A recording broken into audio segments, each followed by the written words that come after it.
Hey guys, how you all doing? As you can see, Poppy's not with me for this video. She's asleep on the floor down there, so I'm not going to disturb her.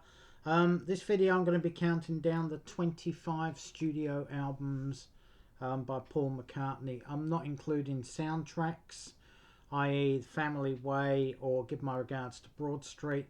I'm not including the Twin Freaks or the Three Firemen albums. I'm not including his opera albums or classical albums, just the 25 stock standard Paul McCartney albums, which includes the Wings albums. I don't have the Wings albums to show when I get to them, simply because they're still packed away. If you remember from a few of my other videos, I've recently moved house, everything is boxed up. I managed to find the box where the Paul McCartney solo is, but Wings comes under W, and that's in another box right at the back, right at the bottom. And I just, to be honest with you, I couldn't be bothered scouring through everything just to try and find 6 or 7 bloody Wings albums. So I didn't bother. But anyway, it doesn't matter. I can talk about them regardless and carry on. So at number 25, I have Kisses on the Bottom, a covers album from 2012. There's one song on here, it's brand new, My Valentine, which he wrote for his current wife. I do not like this song. It's horrible. His voice is shot. There's no melody, there's no tune, and the guy still persists in performing this live. I don't understand it. It's not a great Paul McCartney song in any way. Don't like any of these cover versions. There's just nothing on this album I don't like. Even the cover, I get it. Kisses on the Bottom was a line from I'm going to sit right down and write myself a letter. But it's just a cringe-worthy title. It really is. But I understand the double-edged meaning that Paul McCartney has with a lot of his stuff. So it's clever in one aspect, but it's also cringe-worthy. I do love the cover and the cover art. I think that's really good. But as far as the album goes, there is nothing I like on this album at all.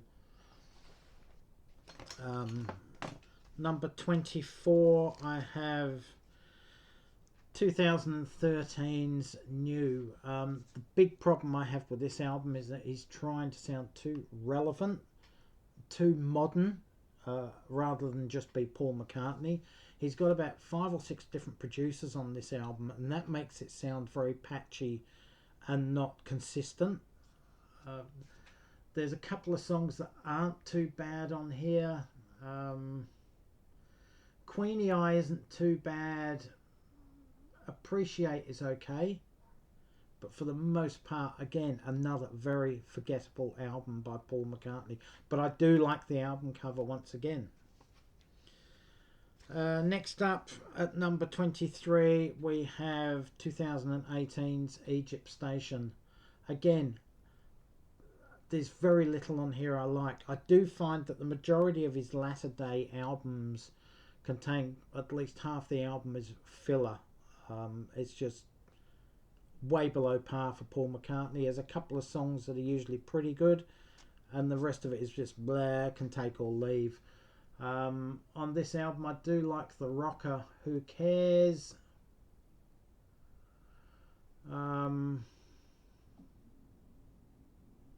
Yeah, I can't really think of much looking at this right now. It's got quite possibly the most cringeworthy song he's ever written and sung in For You. Again, cringeworthy, double-edged meaning. You could take that as an F-bomb, or you can take it as For You, which I get. He's trying to be clever and relevant. Come On To Me is quite catchy as a single, but again, it's very blah as far as Paul McCartney goes. So another forgettable album. Next up, at number 22, I have Chaos and Creation in the Backyard. A lot of people would rate this album a lot higher than I do. Fair enough. If you like this album or love it, brilliant, go for it. I'm sure there's albums later on that I love, and I know there's at least one that's going to be ranked really high that everyone else seems to dislike or criticise or hate with a passion. But this is just my ranking, and that's the way it is. You've got your own ranking. Feel free to leave yours in the comments section below. But yeah, apart from Fine Line isn't a bad single. That was quite good. It was a good opening track. Jenny Wren is quite good. English Tea, That is not too bad at all. Too Much Rain, I sort of like that, and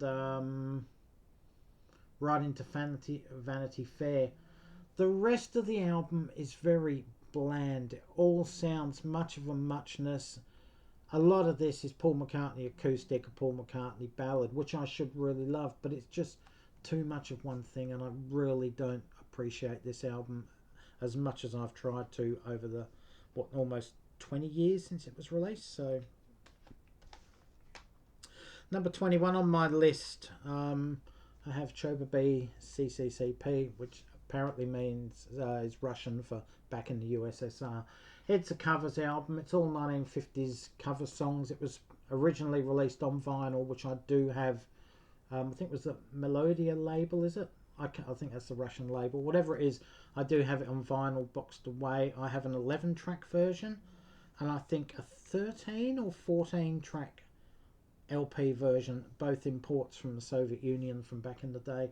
But I got this one on CD. This contains 14 tracks, all 1950 songs: Lucille, Claudie Miss Claudie, 20 Flight Rock, Kansas City, Don't Get Around Much Anymore, etc., etc. These tracks were all recorded over a period of one day. They all sound very similar because it's basically the band just playing one after the other.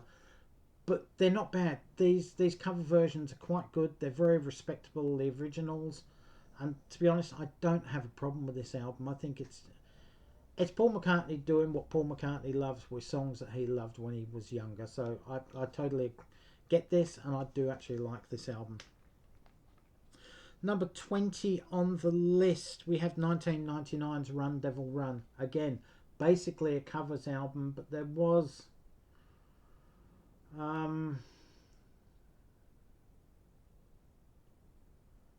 another covers album. Run Devil Run is a new song that was recorded for the album. I think there's another one here, but I can't remember. It might just be Run Devil Run, which is a really good rocker. Really love that one. But again, more 50s songs. Blue Jean Bop, She Said Yeah, All Shook Up, Lonesome Town, Movie Mag, Honey Rush, Shake a Hand, Party. All good songs, again, that Paul McCartney grew up with, or, you know, were influential on him as in his formative years as the early musician. But yet No Other Baby is absolutely brilliant. What else? Try Not to Cry is a good rocker. It's a really good album, actually. It's really good, and it stands up well. Lonesome Town is absolutely brilliant. This one actually does, as I just said, it stands up really well as far as covers albums goes. It was put together a lot more consciously, I think, than Choba B, which is why it's just above it in the rankings. Next on the list, number 19, we have the first Wings album, which obviously I can't show. Speed of Sound from 1976. Never really been a big fan of this. Paul seemed to receive a lot of criticism that he was doing everything within Wings, and I think that got under his skin, so he let the other members sort of write songs for this album, sing songs, etc. So it really wasn't a cohesive Paul McCartney and Wings album, in my opinion. There was too much of everybody doing everything without anyone doing what they're basically employed to do or good at, in my opinion. Two absolute classics on this one. Silly Love Songs, which is so annoyingly catchy. And again, so is Let 'Em In. I don't mind Beware My Love. I think that's quite a good song, especially when it's performed live. A lot of it I can take or leave. It's not a bad album. It's just too much of nothing and not cohesive. That is why Speed of Sound ranks at number 19. At number 18 on my list, we have 1993's Off the Ground. Contains one of my favourite Paul McCartney songs of all time, in Wine Dark Open Sea. I absolutely love that. It's sort of got that Wanderlust type feel to it. Absolutely brilliant. Love all his double tracking of voices and his voice singing against each other with different lines and stuff. But it also contains an absolute doozy of a track in Biker Like an Icon, which is so cringeworthy. I mean, it's enjoyable, I can listen to it, but it is cringeworthy at best. Off the Ground isn't a bad song. Then you got Looking for Changes, which is about the animal testing, animal cruelty type stuff, which is a pretty good song. Golden Earth Girl, that's very reminiscent of what I would expect of Beatles. Get Out of My Way is a great sort of 50s sounding rocker. Come On People, great little piano ballad, which probably goes on a bit longer than it should, but yeah, not a bad album. Not a great album, but not a bad album. Number 17, I have 1989's Flowers in the Dirt. A couple of years ago, this one would have ranked way up, top 7 or 8 for me, definitely, but it's just slipped down a bit. I just don't know, there's just a few songs that didn't sound too well on this list, and they just haven't aged very well. But My Brave Face, the opening track and opening single, brilliant 50s style rocker. Love the fact that he's got his Hofner bass on there. You Want Her Too. I love the wordplay that Elvis Costello and Paul McCartney play off each other with the positive negative thing. You know, it's getting better all the time, couldn't get much worse type lyrics. Absolutely brilliant. We Got Married is quite cool. Figure of Eight, yeah, I can take or leave that. I do love Distractions. Put It There is a great Paul McCartney acoustic track. This one reminiscent of 67 Beatles, I guess. That Day Is Done, really good. How Many People's got a bit of a reggae vibe to it. It really doesn't work, Paul. Stay away from the reggae, mate. Motor of Love, can take or leave that one as well. But yeah, it is a good album. It's just not as good as I once thought it was, which is a shame. Number 16, I have a love-hate relationship with this one. It sort of goes up and down all the time, whether I like it, whether I love it. It's mid-range this time, which is probably where it should be. 1986's Press to Play. It's a bit... it's very eclectic. It's almost experimental in places. Stranglehold, good rocker. Good Times Coming, Feel the Sun. Yeah, great little Summers vibe to that one, or that pair of songs. Talk More Talk. Yeah, a bit of studio experimentation happening there. You got Pretty Little Head and However Absurd. They're very sort of Beatlesque, I Am the Walrus type vibes. Press, the lead-off single. Great little rocker, great pop song. Footprints, one of my favourite songs of Paul's of all time. Only Love Remains, a great Paul McCartney ballad. This CD version, I do have the vinyl, but the CD also contains Right Away, It's Not True and Tough on a Tightrope. All three were, I think they were co-written with Eric Stewart. They're all B-sides of singles. But yeah, a very, very good album.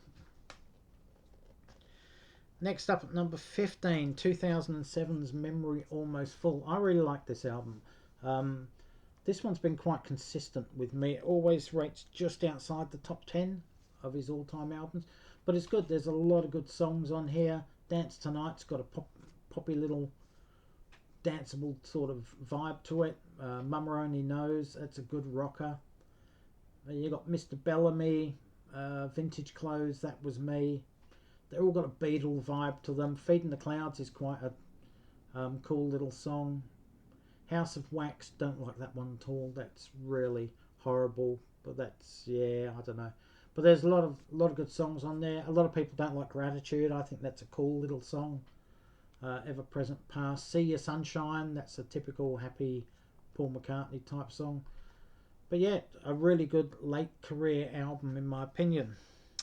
At number 14 we have 1983's Pipes of Peace.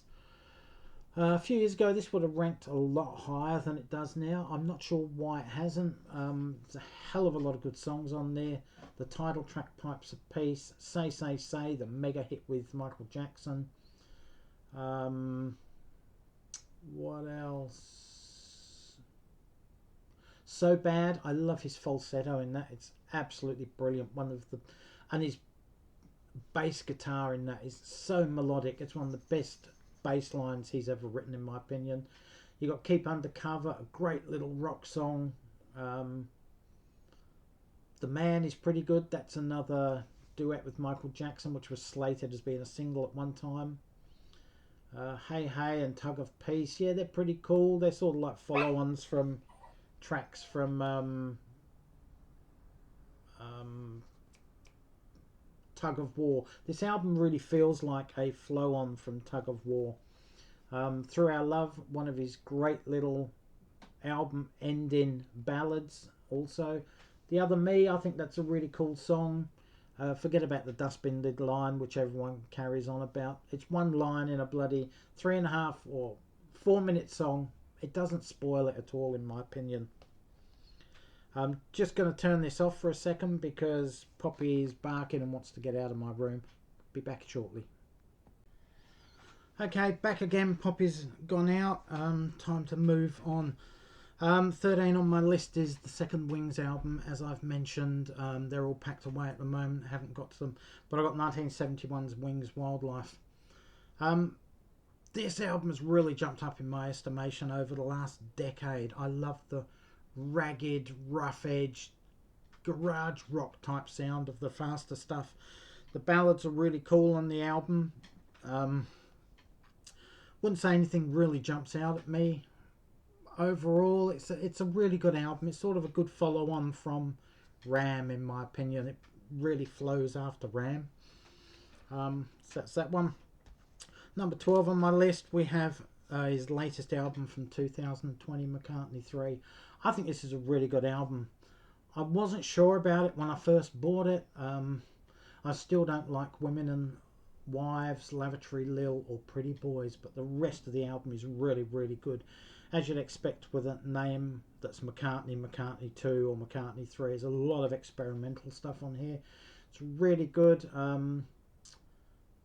Yeah, Sliding is a great little rocker. Deep, Deep Feeling has a bit of a groove to it, as does Deep Down. Winterbird, When Winter Comes, that's a real cool song at the end there. But that was recorded sort of, nearly 20 years ago. So, or maybe a bit longer. 23, 24 years ago. But yeah, his voice is totally different on that track than it is on the rest. His voice is pretty well shot, but I think his melodies are still really good on here.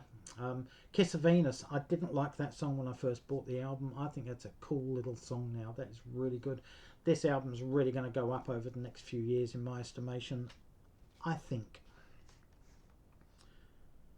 Next up at number 11, we have his debut solo album, McCartney. Really, really good song. They call it the first lo-fi album, indie album, whatever you want to call it. Some lovely things on here. Lovely Linda. It's only a really short song. It's less than a minute, I think. But it's absolutely just gorgeous. It's timeless. That Would Be Something. It's got a really catchy tune. Every Night. I forget who sung that. It was a female singer, wasn't it? Absolutely gorgeous. His version is just as good. Hot as Sunglasses, Junk. Junk is absolutely a phenomenal piece of music, in my opinion. Man, We Was Lonely. That's got a bit of a almost White Album vibe to it. Ooh, You is a real rocker. Teddy Boy, another good song. And of course, it's got Maybe I'm Amazed, his greatest ballad of all time on it. Great stuff. Number 10 on my list, I have the third Wings album that I've shown so far, 1973's Red Rose Speedway. Really love this album. Luke, First Indian on the Moon. I love the medley at the end with Lazy Dynamite, blah blah blah, etc. I can't think of them all off the top of my head right now. That is a really good piece of 4 different songs that weren't finished, all sort of edited together. Really good. Single Pigeon, absolute masterpiece in my opinion. And yeah, just really only one more kiss. Only one more kiss. Yeah, another absolute cracker of a song. Love Get On The Right Thing as well. Big Barn Bed. It's just a superb album. I think if it was released in another time period, I think that would have really taken off and been a huge seller and a masterpiece. But obviously it wasn't back then. Number 9 on my list, I have another Wings album. 1973 again. Band on the Run. Most people would have this at number 1, number 2, or number 3. The reason this masterpiece, which is his best album ever, the reason this is not anywhere near my top 2 or 3 is because I've heard it a trillion times over the years. Radio still plays to death Band on the Run and Jet.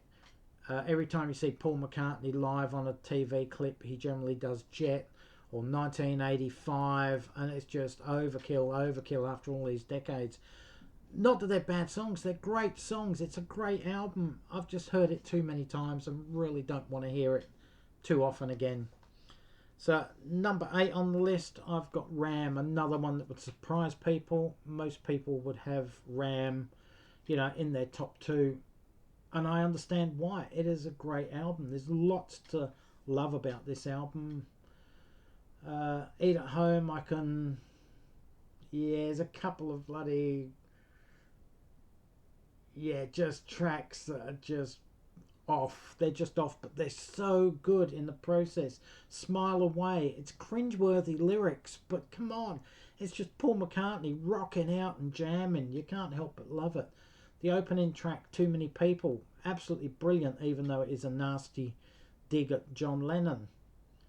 Then we got Uncle Albert, Admiral Halsey. Why wasn't this released as a single in the UK?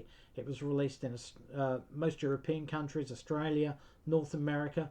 Number 1 in so many countries, and they didn't release it. They released Backseat of My Car. What the hell, UK? You big stuff up with that one.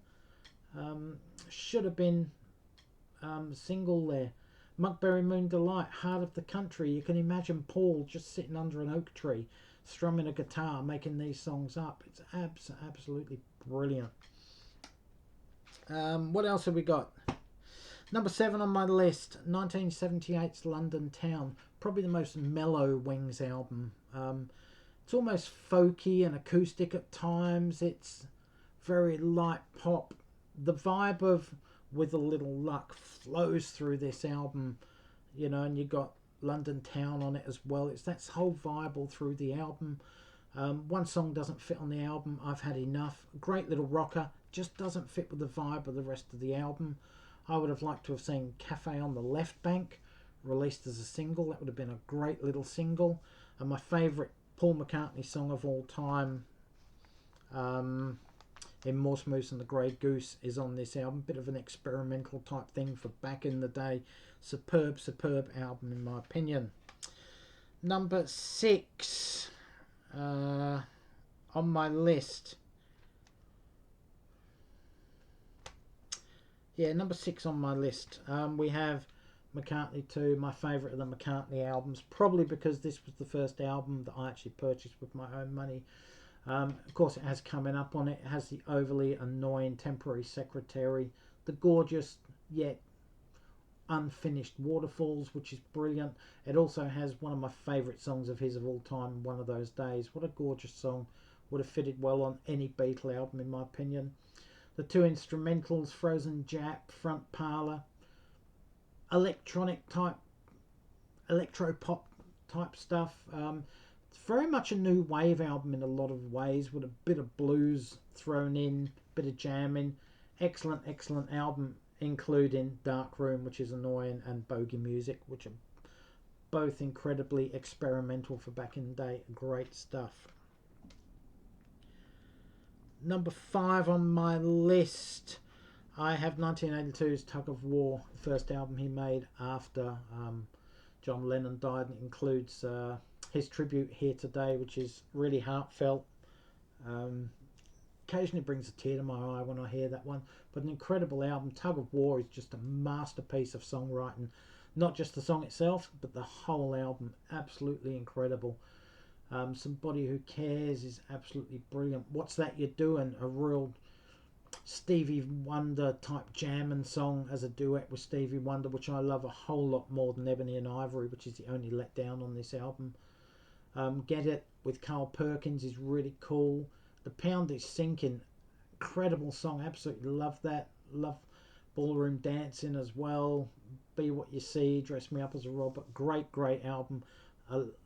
A mid-career masterpiece from Paul McCartney that was produced by George Martin. Number 4 on my list. Um, Number 4 on my list. We have go to 1979, Back to the Egg. Absolutely love this album by Paul McCartney and Wings. Right from the reception at the opening through Getting Closer, Spin It On. So Glad to See You Here. Old Siam Sir, absolutely brilliant. Baby's Request, like a bluesy, jazzy type song. Arrow Through Me does the same thing. Then you got the rock area thing with the Rockestra theme. So Glad to See You Here. Brilliant. It's one of the rockinest albums Paul McCartney ever did post Beatle. Yeah, there's 2 ballads on here, which are really, really good as well. It's The Love Awake, Winter Rose. There was ones, I can't remember the other 2 tracks that are on them too, but they're just absolutely brilliant. There's nothing wrong with this album in any way, shape or form. It's absolutely incredible. I forgot to mention We're Open Tonight, another great song off that album. It's just a brilliant album. I'm looking forward to the deluxe, the remastered box set things that he's been doing for that to come out. I'm really looking forward to that one. At number 3 on my list, we have an album that everyone seems to hate and is always at the bottom of everyone's lists. I know you're going to fall off your seat. Driving Rain, everybody, from 2001. I absolutely love this album. It's absolutely brilliant. It was written in the throes of Linda being very sick and dying sort of thing, and I just get it. I get the album. It's not catchy. There's not a catchy pop tune on here. It's very solemn. It's very somber. It's very dark. It's very deep. It's just not what you would expect Paul McCartney to release. All right, and when you can get your head around that he was in a real bad place at this time, a really low place, you can understand the songs. You can understand the lyrics, the angst and pain in his voice. You just get it. It's like Lonely Road, From a Lover to a Friend, Driving Rain. It even got a beautiful, gorgeous instrumental called Heather, about Heather Mills at the time. And it's really, really good. There is nothing wrong with this album. I really love it. There's a couple of experimental tracks at the end, Rinse the Raindrops, with the angst-ridden, what would you call it? Loneliness, pain, hurt, longing, loss in his vocal delivery style. It's absolutely brilliant, absolutely incredible. Your Love and Flame, gorgeous love song. Back in the Sunshine Again.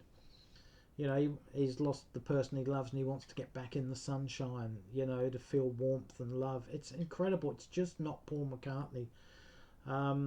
If you haven't heard this album, go listen to the song Magic.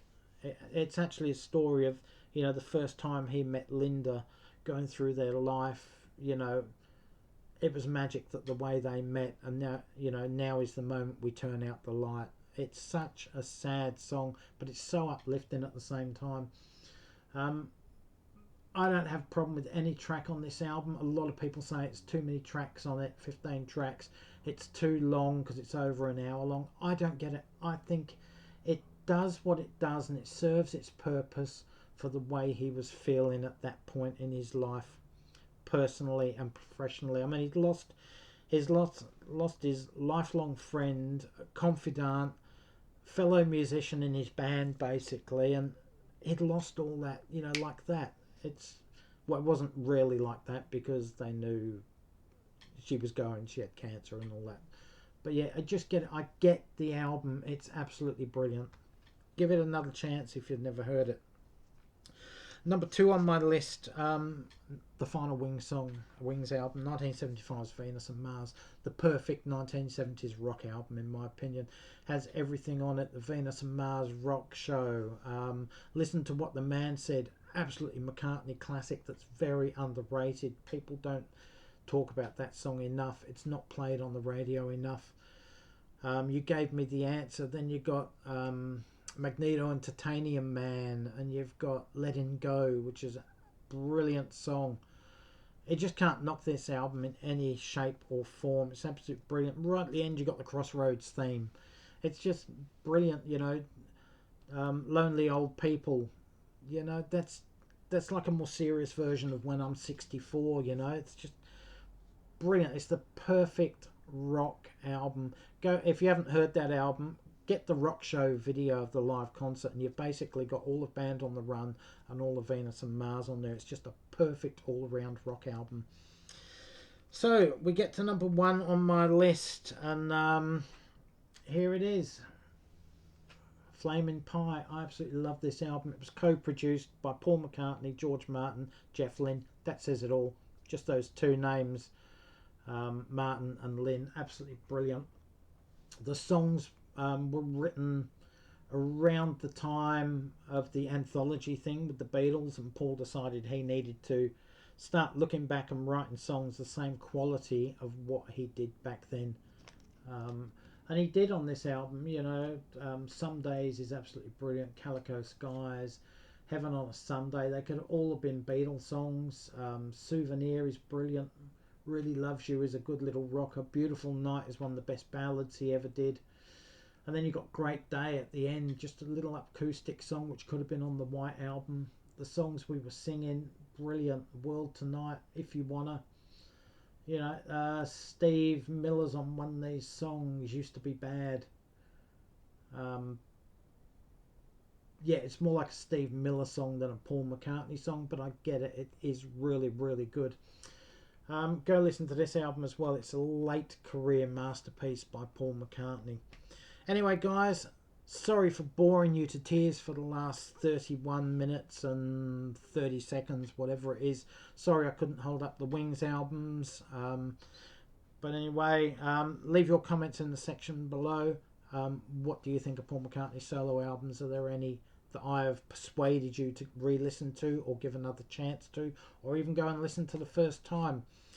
If you like what I do, give me the thumbs up, hit that subscribe button down there, folks. Till next time, stay safe, take care, all for now. Catch you around, guys. Bye.